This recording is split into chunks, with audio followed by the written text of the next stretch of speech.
Hey, what's up guys? My name is Qolinto, and today is Mario Day. Well, hopefully it is when I post this. I'm making a short review video on the NES Classic Edition.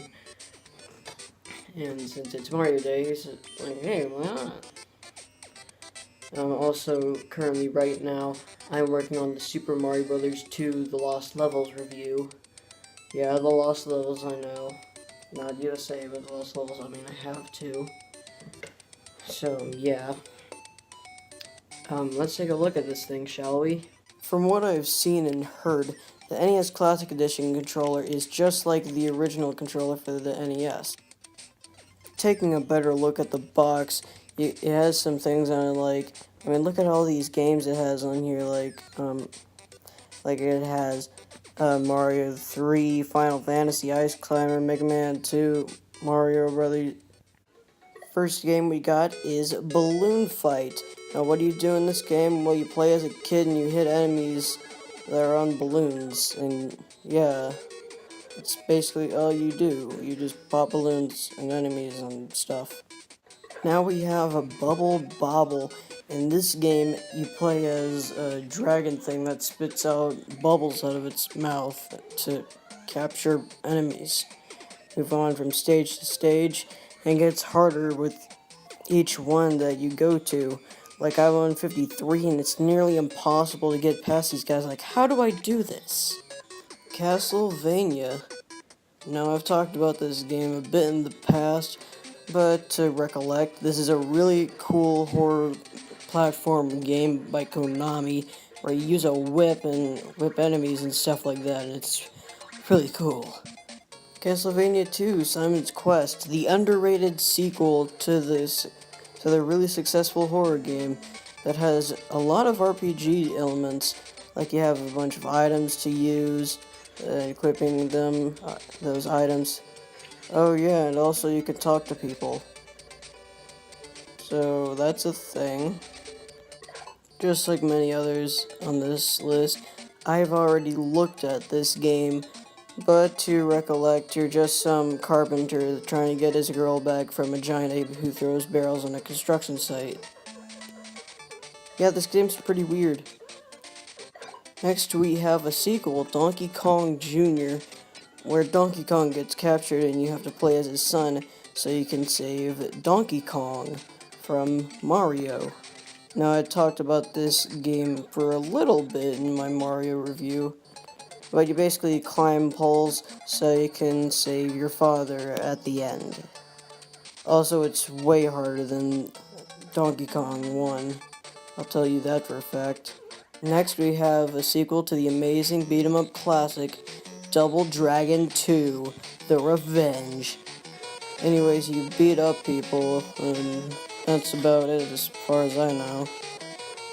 Next, we have a puzzle game, Dr. Mario, where you have to throw pills into a container to stop parasites from infecting people. I think, anyways. It's a pretty fun puzzle game. It's not as addicting as Tetris, or as fun to me as Puyo Puyo, but it's a really neat and fun puzzle game, I have to say. And it's pretty easy to beat. Well, pretty easy if you give it to that difficulty. Next is a Nintendo arcade classic, Excite Bike. What do you know of this game? I mean, you basically ride around on a bike, a dirt bike, and you go over ramps and stuff like that. You keep driving, and yeah, it's BMX. What do you expect? Next, we have a classic RPG, Final Fantasy. Basically, you're walking around finding collectibles of the elements and fighting bad guys in the traditional RPG senses. You have to beat up enemies all around the world. You get to explore the world and go in dungeons and fight things and yeah, all that crap. Next up, we have another arcade classic, Galaga from Namco. Basically a spaceship shooting giant space bugs.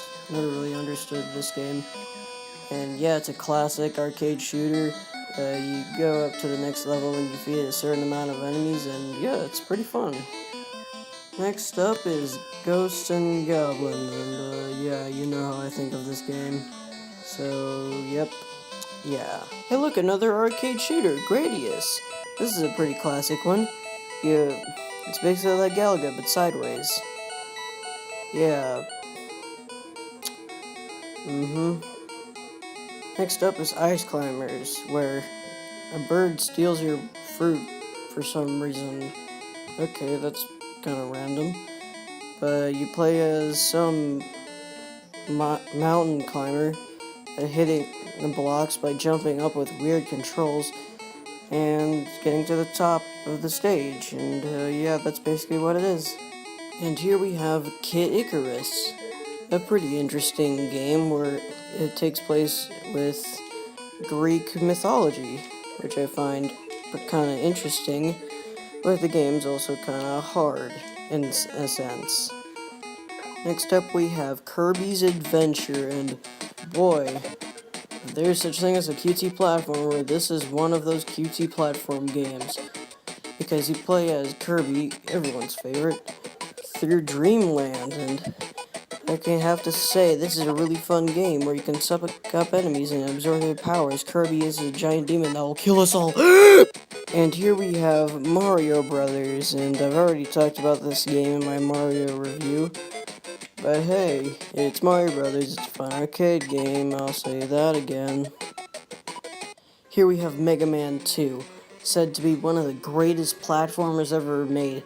You play as a robot and you have to throw stuff at enemies and kill them with their weapon, kill other robots with the previous robot's weapon. Yeah, kind of hard to explain, but hey, it's Mega Man, it's awesome, it's radical, bro. And that's all I have to say, it's Mega Man 2, one of the best platformers ever made.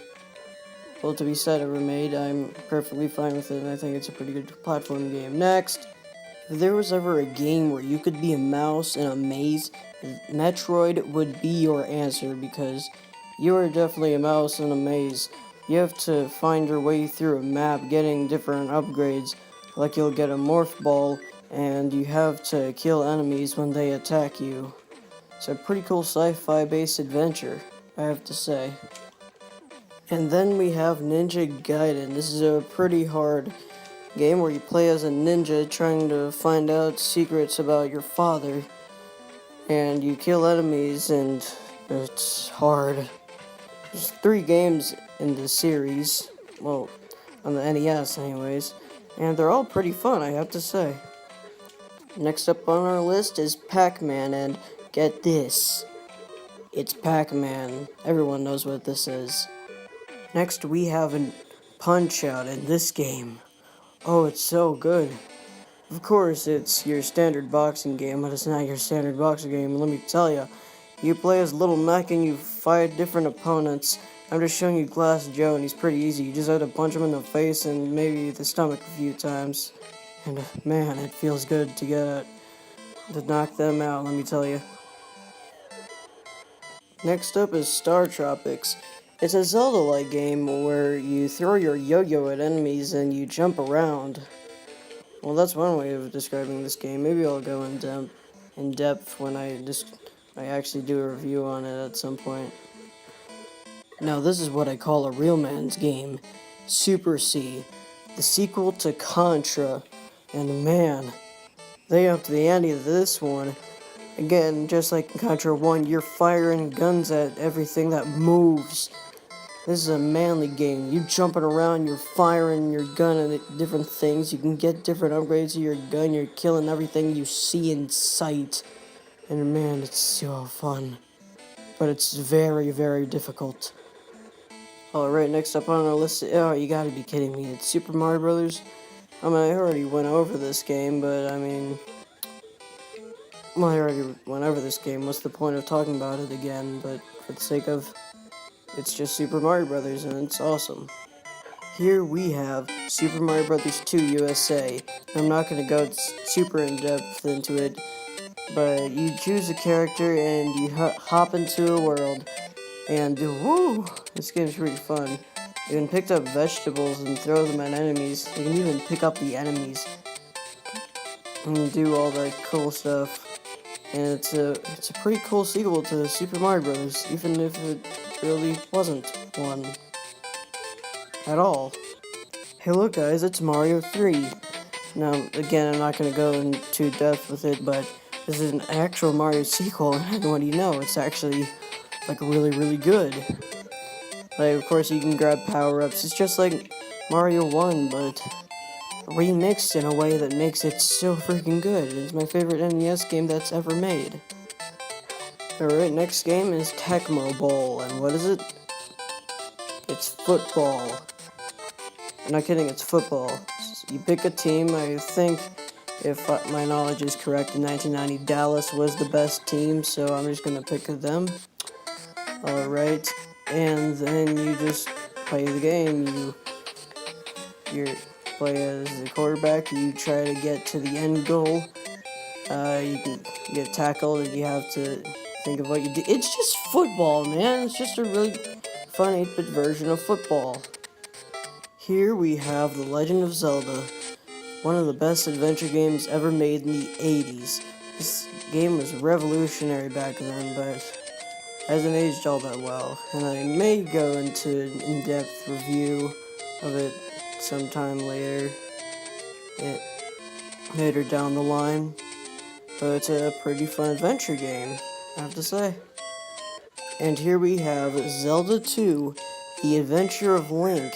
Now this is much different from the first game. It's more of like a side-scrolling platformer of sorts. And it's pretty hard as well. And so the enemies can be quite annoying and difficult. I mean, it's pretty fun, I have to say. And yeah, that's Zelda 2. And that was the lineup of games for the NES Classic Edition. Now there's 30 of them, and you can do different things to like customize your adventure. Well, not really, but you can do some pretty cool things. Like you can change the display. What I showed you was in 4.3, but you can see our team mode.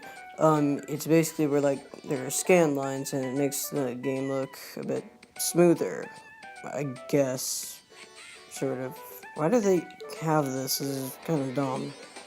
Then there's Pixel Perfect. Basically, the 4x3 is just more skinnier and weirder looking. But I mean, I guess it's still. I guess it.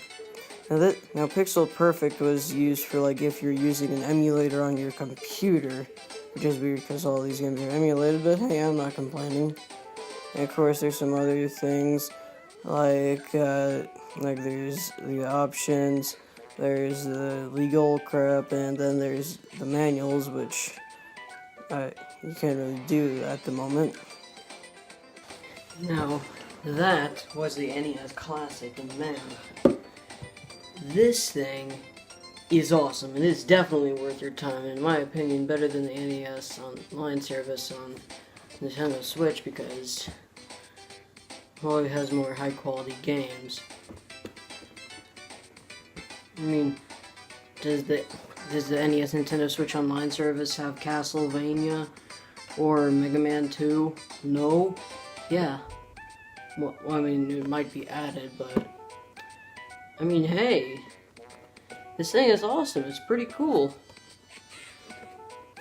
I mean, it comes with 30 fantastic games, although the Nintendo Switch Online services has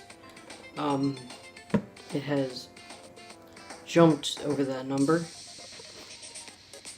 But hey, I mean, there are a lot of quality titles here. Super Mario Bros., Donkey Kong, Metroid, Zelda, Kirby's Adventure. I mean, this thing is a must-own. This thing is, well, pretty awesome, to say the least. It's how I've beaten many NES games that I never got to beat before. Like, this is the first time I ever beat Super Mario Bros., actually. Mario 2, Punch-Out, Castlevania, The first time I ever beat a Mega Man game was on this thing. You got a re-release. I mean, there's a lot of possibilities on here, and it also has some other classics like Final Fantasy 1, which don't play the NES version. Get the PSP version, which is also on mobile phones, so it makes it easier. But I mean, I think it might be on Steam, so go check that.